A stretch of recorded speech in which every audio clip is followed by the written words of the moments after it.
जिला कोरंगी रिपोर्टर सागर बलीदी की रिपोर्ट।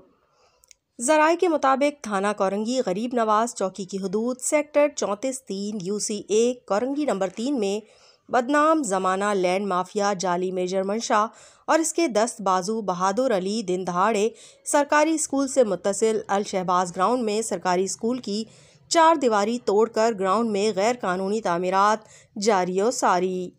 बदनाम जमाना लैंड माफिया जाली मेजर मंशा और इसके दस्त बाजू बहादुर अली इससे पहले थाना इब्राहिम हैदरी के अलावा कराची के मुख्तलिफ थानों में बंद हो चुके हैं। गुज़िश्ता रोज़ इलाका मकीनों ने अपनी मदद आप के तहत काम बंद करवा दिया, लेकिन ताहाल 400 गज पर गैर कानूनी तामीरात जारी हैं।